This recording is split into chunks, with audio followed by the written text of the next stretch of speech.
тыныштық болса екен деймін елде. Не болса да тыныштық болсын. Алғашқы мына 90-шы жылдары егемендік алған жылдары қазақтың басында проблема көп болатын. Бір проблема осында қуаныш болып қалса, жеңгелеріміздің ойы дастарханға не қоям деп уайымдайтын. Қазір ол проблема емес, дүкенде толып тұр.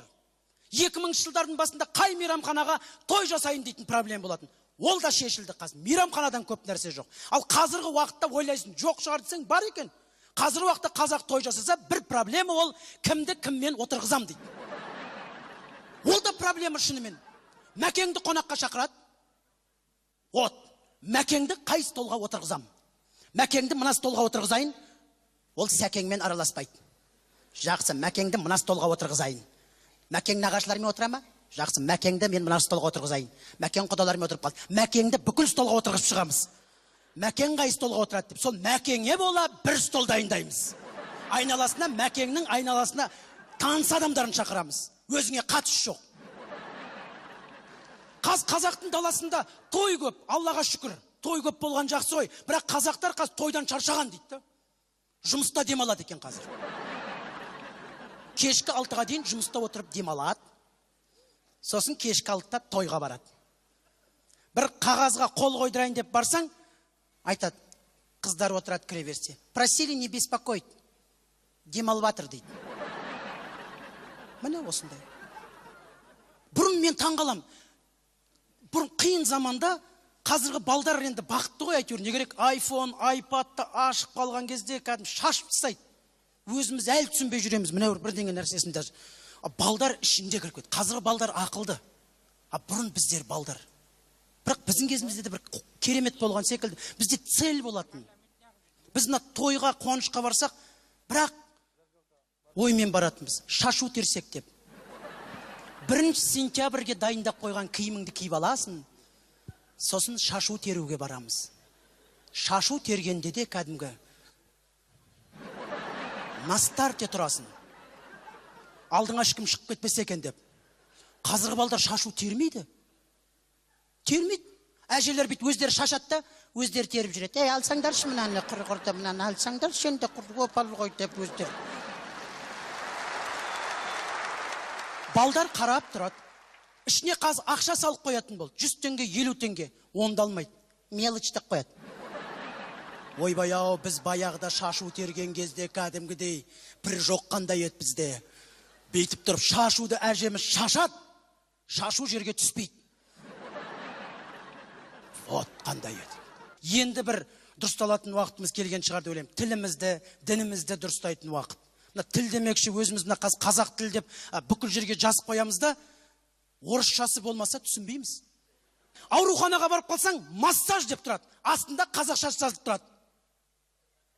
Қалай білесіздер ме? Уқалау сипалау процедура қабылдау бөлмесі дейді. Бір массаж. Ананы оқып уж аузыңа массаж деп аласың. Уқалау сипалау процедура қабылдау бөлмесі. Мынандай бір жерде оқып қалдым, көшеде жазып тұр. Орнынан тайып кеткенді орнына тайдыру дейді. Не?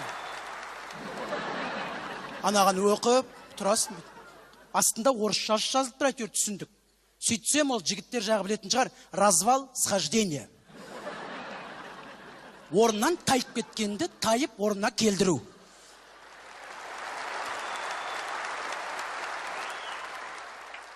Жау жүрек 1000 бала.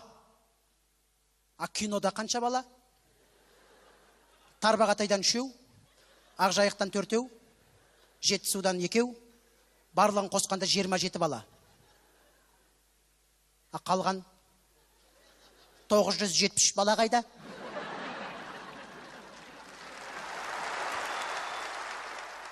Шал деген кино.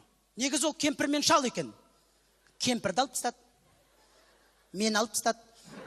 Шал қалды. Жалпы енді көп сөздер көп, енді қазақилықта аудара беретін болсақ, сөздердің неше түрлісі бар ғой.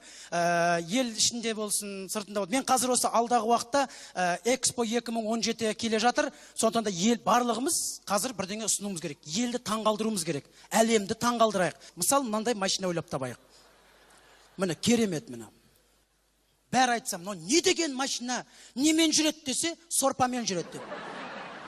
Сорпамен жүретін машина. Мынандай тауып қояқ. қысқы Алтыбақан. Жазда білесіздер, жыл сайын бізде елде құрбан айт бар. Құрбан айтта кейбір мен қаланкілерді көрдім. Қой таңдап жүр. Не очень это воняет. Қой таңдап жүр. Вот сол гламурныйларға арналған мынандай құрбан айтқа қой шығарып қояқ. Бәрі шалсын. Міне келесі. Бұл енді өте керемет. Мынау кім десе айтайық. Бұл астаналық. Қалай астаналық десе айтамыз. Әкесі, анасы Қызылордадан, әкесі Петропавлдан.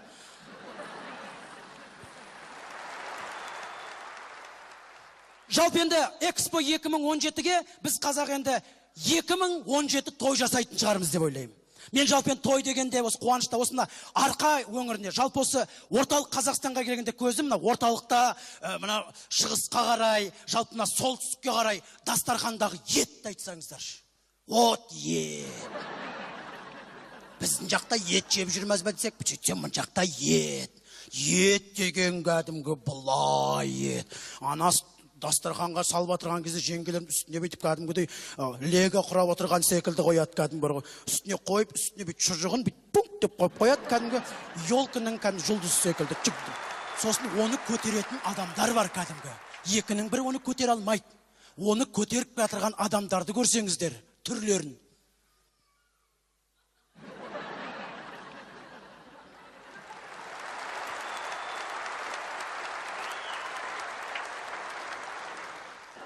Столдың үсті бос емес әлі.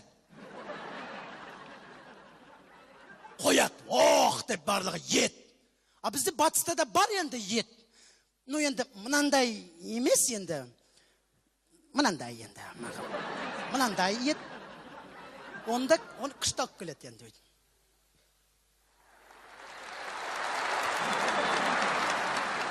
Керемет енді. Ал Қазақстанның оңтүстік жағында етті қалай алып келеді?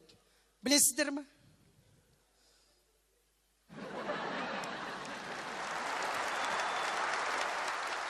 Ол етті алып шыққан кезде оңай қойынды бұлай бітпен. Күй ойналады қазір. Құданы үйтіп қарсы алмаймыз. Етті қарсы аламыз кәдімдей. Ана жылқы тірісінде ондай құрмет көрмеген шығар. Қазір күй ойналса, бір жерден етке атырған секілді оптырасың бейткен. Етті алып шыққан кездерін көрсеңіздер кәм. Алдын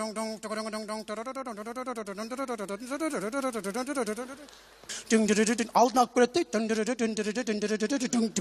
Әдемі қоя салады. Осындай. Тыныштық болса екен деймін елде. Не болса да тыныштық болсын. Алғашқы мына 90 жылдары егемендік алған жылдары қазақтың басында проблема көп болатын. Бір проблема осындай қуаныш болып қалса, жеңгелеріміздің ойы дастарханға не қоям деп уайымдайтын. Қазір ол проблема емес, дүкенде толып тұр. 2000 жылдардың басында қай мейрамханаға той жасайын дейтін проблема болатын. Ол да шешілді қазір. Мейрамханадан көп нәрсе жоқ. Ал қазіргі уақытта ойлайсың, жоқ шығар десең бар екен. Қазіргі уақытта қазақ той жасаса, бір проблема ол кімді кіммен отырғызам дейді. Ол да проблема шынымен. Мәкеңді қонаққа шақырады. Вот, Мәкеңді қай столға отырғызам? Мәкеңді мына столға отырғызайын. Ол сәкеңмен араласпайды. Жақсы, Мәкеңді мына столға отырғызайын. Мәкең нағашыларымен отыра ма? Жақсы, Мәкеңді мен мына столға отырғызайын. Мәкең құдаларымен отырып қалды. Мәкеңді бүкіл столға отырғызып шығамыз. Мәкең қай столға отырады деп, сол Мәкеңе бола бір стол дайындаймыз. Айналасына, Мәкеңнің айналасына таныс адамдарын шақырамыз. Өзіңе қатысы жоқ. Қазақтың даласында той көп, Аллаға шүкір. Той көп болған жақсы ғой. Бірақ қазақтар қазір тойдан шаршаған дейді. Жұмыста демалады екен қазір. Кешкі 6-ға дейін жұмыста отырып демалады. Сосын кешкі 6-та тойға барады. Бір қағазға қол қойдырайын деп барсаң, айтады, қыздар отырады кіре берсе. Просили не беспокойся. Қазақ енді 2017 той жасайтын шығармыз деп ойлаймын. Мен жалпы той дегенде осы қуанышта осында арқа өңіріне, жалпы осы орталық Қазақстанға келгенде көзім мына орталықта, мына шығысқа қарай, жалпы мына солтүстікке қарай дастархандағы етті айтсаңыздаршы. Вот ет. Біздің жақта ет жеп жүрміз бе десек, бүйтсем мұн жақта ет. ет деген кәдімгі былай ет. Анасы дастарханға салып отырған кезде жеңгелерім үстіне бүйтіп кәдімгідей лего құрап отырған секілді қояды кәдімгі. Үстіне қойып, үстіне бүйтіп шұжығын бүйтіп пунк деп қойып қояды кәдімгі елкінің кәдімгі жұлдызы секілді. Сосын оны көтеретін адамдар бар кәдімгі. Екінің бірі оны көтере алмайды. Оны көтеріп жатырған адамдарды көрсеңіздер, түрлерін.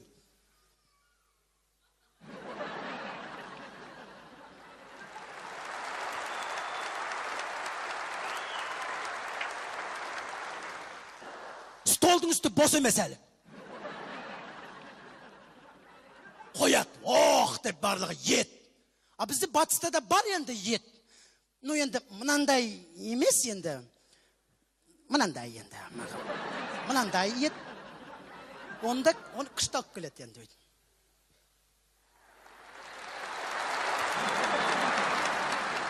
Керемет енді. Ал Қазақстанның оңтүстік келген шығар деп ойлаймын. Тілімізді, дінімізді дұрыстайтын уақыт. Тіл демекші өзіміз қазақ тіл деп бүкіл жерге жазып қоямыз да, орысшасы болмаса түсінбейміз. Ауруханаға барып қалсаң, массаж деп тұрады. Астында қазақша жазылып тұрады. Қалай білесіздер ме? Уқалау сипалау процедура қабылдау бөлмесі дейді. Бір массаж. Ананы оқып уж аузыңа массаж деп аласың. Уқалау сипалау процедура қабылдау бөлмесі. Мынандай бір жерде оқып қалдым, көшеде жазып тұр. Орнынан тайып кеткенді орнына тайдыру дейді. Не? Анаған оқып тұрасың. Астында орысша жазылып тұр, әйтеуір түсіндік. Сөйтсем, ол жігіттер жағы білетін шығар, развал схождения. Орнынан тайып кеткенді тайып орнына келдіру.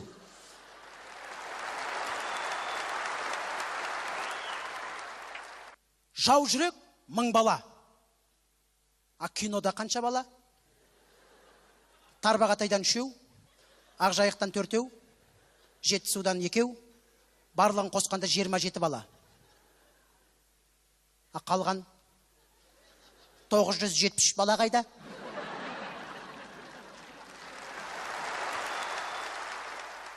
Шал деген кино. Негізі ол кемпір мен шал екен. Кемпірді алып тастады. Мен алып тастады. Шал қалды. Жалпы енді көп сөздер көп, енді қазақилықта аудара беретін болсақ, сөздердің неше түрлісі бар ғой. Ел ішінде болсын, сыртында болсын. Мен қазір осы алдағы уақытта Экспо 2017 келе жатыр. Сондықтан да ел барлығымыз қазір бірдеңе ұсынуымыз керек. Елді таңғалдыруымыз керек. Әлемді таңғалдырайық. Мысалы, мынандай машина ойлап табайық. Міне керемет міне. Бәрі айтсам, не деген машина, немен жүреді десе, сорпамен жүреді деп. Сорпамен жүретін машина. Мынандай тауып қояқ. Қысқы алтыбақан. Жазда білесіздер, жыл сайын бізде елде құрбан айт бар. Құрбан айтта кейбір мен қаланкілерді көрдім. Қой таңдап жүр. Не очень это. Это воняет. Қой таңдап жүр. Вот сол гламурныйларға арналған мынандай құрбан айтқа қой шығарып қояқ. Бәрі шалсын. Міне келесі. Бұл енді өте керемет. Мынау кім десе, айтайық, бұл астаналық. Қалай астаналық десе айтамыз. Әкесі, анасы Қызылордадан, әкесі Петропавлдан.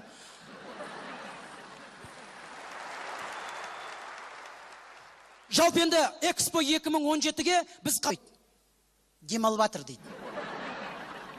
Міне осындай. Бұрын мен таңғалам. Бұрын қиын заманда қазіргі балдар енді бақытты ғой әйтеуір. Не керек? iPhone, iPad'ты ашып қалған кезде кәдім шашып тастайды. Өзіміз әлі түсінбей жүреміз. Міне бірдеңе нәрсесін даже. Балдар ішінде кіріп кетті. Қазіргі балдар ақылды. Бұрын біздер балдар. Бірақ біздің кезімізде де бір керемет болған секілді. Бізде цель болатын. Біз мына тойға, қуанышқа барсақ, бірақ оймен баратынбыз. Шашу терсек деп. 1 сентябрьге дайындап қойған киіміңді киіп аласың. Сосын шашу теруге барамыз. Шашу тергенде де кәдімгі на старте тұрасың. Алдыңа ешкім шығып кетпесе екен деп. Қазіргі балдар шашу термейді. Термейді. Әжелер бит өздері шашады да, өздері теріп жүреді. Алсаңдаршы мынаны құрғырды, мынаны алсаңдаршы енді опал ғой деп өздері. Балдар қарап тұрады. Ішіне қазір ақша салып қоятын болды. 100 теңге, 50 теңге. Онда алмайды. Мелочь деп қояды. Ойбай ау, біз баяғыда шашу терген кезде кәдімгідей бір жоқ қандай еді бізде. Бейтіп тұрып, шашуды әжеміз шашады, шашу жерге түспейді. Вот қандай еді. Енді бір дұрысталатын уақытымыз